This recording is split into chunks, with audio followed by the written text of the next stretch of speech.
You're listening to Overwatch Contenders Daily, your path to daily news, scores, and insights into the Overwatch League stars of tomorrow. Here's your host, LemonKiwi.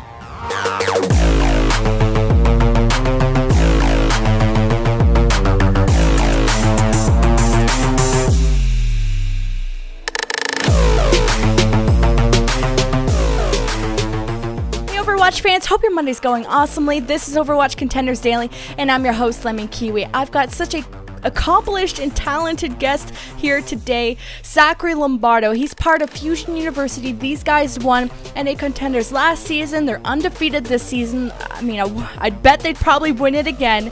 But also, Zachary made the 2018 Team USA World Cup roster, and he's the only non-Overwatch League player on that team. So I'm going to be asking him all about that. How is his experience on Team USA? We're going to be going over the changes to Fusion University with the new off-tank, the new coach this season. How is that going? And finally discussing Zachary's future beyond Contenders once he turns 18. But before we get into my interview with Zachary, let's go over some quick Contenders news. So in Europe, Bazooka Puppies have made a ton of roster changes. They've released Mete, Mirror, and KSP. And since then have picked up Maus, Obling, Hawk, and Tech 36. So Maus is from That's a Disband, Obling is from Singularity, Hawk is from played on Goats in NA Trials, and Tech 36 was on Wind and Rain, who played in EU Open Division. And since these changes, these players have also found new homes. So KSP has joined Young and Beautiful, and Mirror has joined 1Point. In North American news this time, Kraken Lakin, former off-tank for Fusion University, Speak of the Devil, has joined Toronto Esports. So wonder if that means he will be starting over Guardian, or what kind of changes will be happening to the off-tank role for Toronto Esports. Also in the news, projectile player Far, who was on Skyfoxes, has left the team and is looking for a new one. So that's sad to hear, but Skyfoxes aren't having the hottest contender season. Hope they will be able to climb back into this one, or, well, hope they do well in trials. And finally, in North American news, former Mayhem Academy main tank Moopy has joined Second Wind for the remainder of the Contenders season. So that's all the roster moves that you guys have missed since my last video. Let's now get into my interview with Zachary Lombardo from Fusion University. And I'm joined here with Zachary Lombardo. He's from Fusion University, who were the past Contenders champions for North America, and on the same track to kind of do the same thing this season. But Zachary is also part of the 2018 World Cup USA roster, and you're quite an accomplished person for 17 years old. But thank you so much for coming on, Zach. How are you doing? I'm doing all right. Today's been pretty good for me. I mean, your whole career is looking pretty great, too. I mean, let's get into the most juicy recent gossip. I mean, not gossip, but the news. Yeah. The 7-man Team USA roster, and this must be incredible. I can't believe, like, how much competition you probably had to go through, even beating out Dante for the final 7 roster. So, like, as the only Contenders player, has that made you kind of nervous scrimming with these big names? Or were you sort of really confident based on how you performed in your tryouts? I was really confident going into Team USA stuff, because all the people that I was like competing against in tryouts, I was playing with or against all the way back when I was playing on teams like Renegades. Like, I scrimmed them for pretty much all of my career, and I was feeling really good coming off of the Season 1 win and how I was performing in Season 2 with like Widowmaker. So I felt pretty confident going in with my performance in tryouts, and I was pretty confident that I'd make the team too. And it's probably nice to see Arrow back, just to hang out with him, and that probably makes you a little bit more comfortable. So, and the Overwatch League guys have been treating you like pretty well. You're not like the Contenders guy. No, I don't think anybody's really been like, "Oh, Zach, you're Contenders kid." It's been pretty welcoming. All the guys on the team are really funny, and I like being around them, and they're really chill. When I was in LA, we would just hang out all the time. That's really cool. I was worried that you'd be like the Contenders kid, you know, but since you know them from back in the day. But so this will be, I mean, your first played World Cup. Which team do you think will be the biggest competition for yourself and Team USA in general? Well, obviously the biggest competition for like anybody in World Cup is going to be South Korea, because they've won it 2 years in a row, and their players are really dominant, and they have a really good roster this year. But I'm looking forward to playing against Canada. because my ex-teammate Mangachu's on the team, and I'm really good friends with Mangachu. And I want to play against Surefour again, because I haven't played against Surefour since the first Contender Season 0, back when I was on Renegades. Oh, wow. So you got friends on other teams. And, I mean, a lot of people have been gunning for South Korea about how NYXL sort of fell to Fusion. Maybe you'll have the same luck against them at World Cup? I mean... Yeah, there's always a chance that we can pull off the win, get the World Cup win. Yeah, I saw like you and Team Canada and Team USA were kind of memeing and beefing each other. It was really funny. And at least for hockey fans, like Team USA and Team Canada always have this funny rivalry since we're right next to each other. Yep, right on the same border. And just like last year too, it was pretty much like Team USA going, oh, we were beating you guys in scrims, and Team Canada was like, no, you guys weren't beating us in scrims. You guys are just lying to talk to the fans. It's like there's always going to be some trash talk between the teams, and I think it's really fun. It brings a lot of like excitement to the games. World Cup is always a really fun time of year where it's not too serious, but it kind of is to represent your country, and then you got these sort of contenders players and upcoming players that are coming in to show themselves, like including yourself. And there's a lot of countries with not a ton of Overwatch League players, like Team Australia, that can kind of show off their contenders players even more. So it's just going to be really exciting. But let's get also into the meat of the season. Contenders, the whole point of this. Fusion University, I mean, you guys are still undefeated, kind of like this lossless trend that you guys followed from last season. But you guys have been through some significant changes compared to what you ran with last season. So Kraken Lakin was released and now replaced with Bernar as your off tank. So what does Bernar bring to the team, and is he fitting well with Beast Halo, and how is it going? Yeah, Bernard's actually like really talented. So there's a lot of times where fights don't seem winnable, and Bernar will eat like a key ultimate like Dragon, or maybe make like a very good rotational or like defense matrix move and just save like fights. And he's just really good at gelling us together because he's strong on D.Va, Hog, and Zarya, like all the heroes, and he can even play DPS. And he's also really been synergizing well with Beast. They've been duoing a lot in comp queue, and their dives have been really clean together. And he just has a lot of experience because not many people know Bernar, but he was on BK Stars, which is the team that Alarm, Carpe, and Bunny were on. So he's been competing in Apex even before he came here. But yeah, he definitely strengthens the team. Yeah, I mean, I just saw your match against, I think it was Mayhem Academy, your most recent one, and it looked really easy. Like, he just integrated perfectly. Nice use of self-destruct, and really not throwing and not feeding. I mean, that's a good start to someone new on your team. And even I think you guys ran triple DPS with him. He's flexing with that. I feel like you're picking up more of the Zarya role than he is, but... Yeah, when we like to play those triple tank comps, I'm usually on the Zarya because he's just a lot better on D.Va, so... Just put me on Zarya. She's one of my comfort picks too. Yeah, you guys have been running a lot of goats recently, and you actually told me that Bernar is now in the Fusion house or with you guys, and I was surprised that it didn't take you that long to ship him out here from Korea.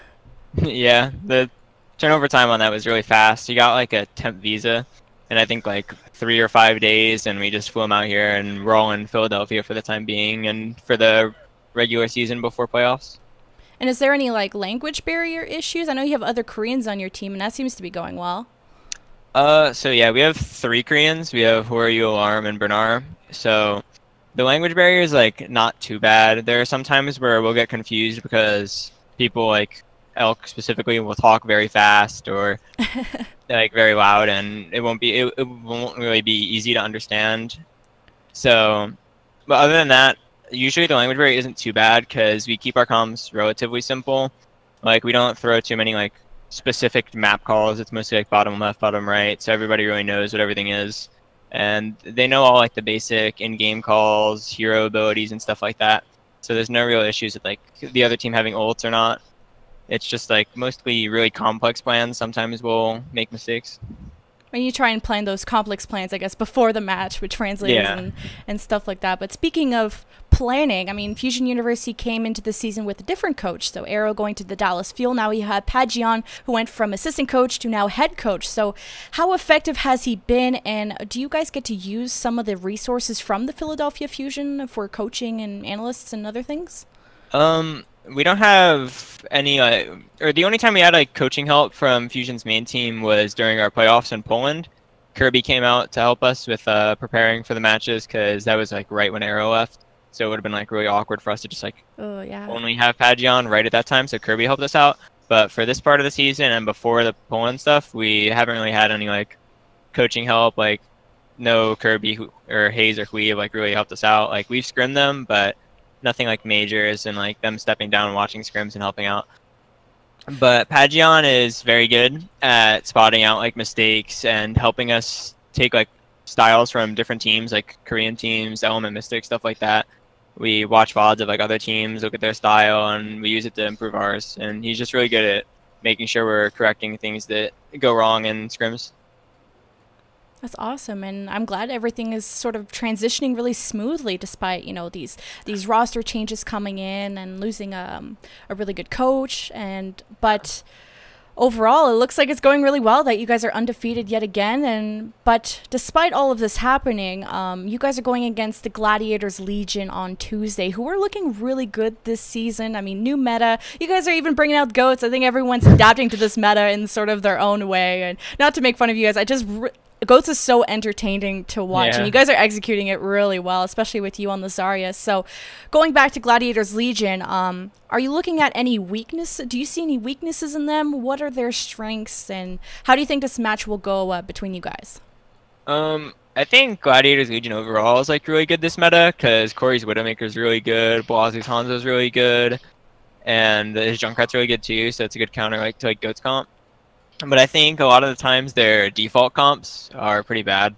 Like they run some really weird default comps with like Ryan Zarya, and I think that if we like win those first fights and we snowball, we'll kind of just like take the maps pretty easily. But I think their DPS are definitely two people to watch out for. I think they're really strong in their respective roles for this meta. And yeah, I'm not too sure how it's gonna go. I think we'll win because of course we're Fusion Uni. So. I mean, you guys made it look easy. Even the Mayhem Academy match looked kind of close, and you guys started bringing out like Doomfists and stuff. So it was totally a strategy, but it looked entertaining. I mean, it's map 4. You can try some new stuff. Very planned strategy. Definitely didn't make that up on the fly. Hey, I mean, I'm ready for the map 4 Doomfist play again. So you're saying they have a lot of good counters to the goats, and are you looking at any good Widowmakers that might give you some trouble? Yeah, Corey's a really good Widowmaker. Okay. I think him and Nene are probably the two best Widowmakers and contenders, like at my level. I think them two are like the two biggest competitions I have in contenders for Widowmakers. And their tank line versus your tank line, you guys still think you're the stronger tank line? I think our tanks are better. Yeah.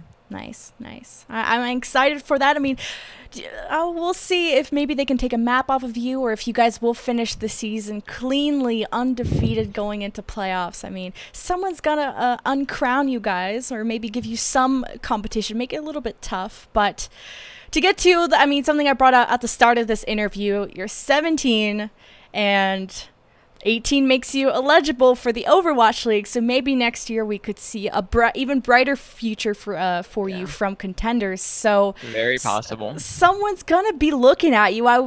Someone had to be crazy not to sign you. But the reason, the question is, are you mentally, physically, and emotionally ready for the Overwatch League? And if you could sign with any team for the best contract ever, who would it be? Yeah, I think I'm pretty prepared, like mentally and physically. I've been out and I've seen like the practice facilities and the stage, and I'm really used to playing on stage, like the Contenders LAN, and I've had some LAN experience in Taipei as well. So I feel like prepared to play. Maybe the practice schedule would be a little bit more intense, and I'm not used to that. Yeah. But I feel like I can compete with the talent in Overwatch League and maybe even be extremely good in Overwatch League with some time. But for a dream team, that's like a really hard question. I'm not too sure. I don't really have like a dream team because everybody else, or every single org, including Fusion, all have like their really good strengths and weaknesses. I just want to be on a team that like I can get good playing time and just make sure they improve. And I want them to like promote the tier 2 scene, because I think the tier 2 scene is pretty like, I wouldn't say dead, but I'd say like it doesn't get enough attention, and there's a lot of good players in the tier 2 scene, and I think that the OWL org that I get on, I want them to like put as much effort in as they can into supporting their like academy team just as much as they support their OWL team. That's for sure. That's a big need. And at least I was sort of happy about the World Cup news of like the Contenders finals will be played at the same spot as the World Cup stage. So at least Contenders will be on a pretty big stream, and that'll be at least a lot of viewers coming in for that. Yeah, definitely. So maybe more promotion will come into the future, especially with, I mean, newer stars like, I mean, Flower, and then there's you and these other prodigies that are hitting that 18-year-old mark that'll be coming into Overwatch League. But how about this? If you can't tell me a team, who would be like your most ideal duo, like your Tracer, who would be like your favorite Genji or your favorite Hansa that you want to duo with? Probably who are you? He's already my duo. So you're gonna bring him in your backpack to the Overwatch League with you? If he was turning 18 next year, I would, but he's 16 right now. Oh, 16. He turns 17 in August.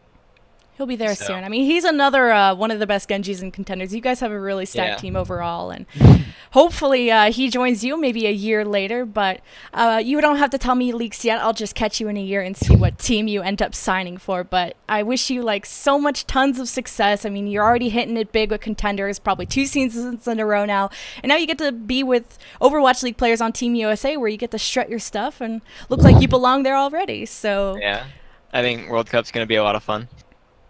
Well, hopefully you guys can bring the trophy home. No bias, but it'll be great competition nonetheless, and great experience for you also to be playing with Overwatch League players. But that's all we have for the interview. Thank you so much, Zachary, for coming on. Thank you for having me. All right, guys, this was Zachary Lombardo. Make sure you follow him on Twitter. Make sure you follow Fusion University in their upcoming match versus the Gladiators Legion on Tuesday. This is Overwatch Contenders Daily. I'm LemonKiwi, and we'll see you guys on Wednesday. You're listening to Overwatch Contenders Daily, your path to daily news, scores, and insights into the Overwatch League stars of tomorrow. Here's your host, LemonKiwi.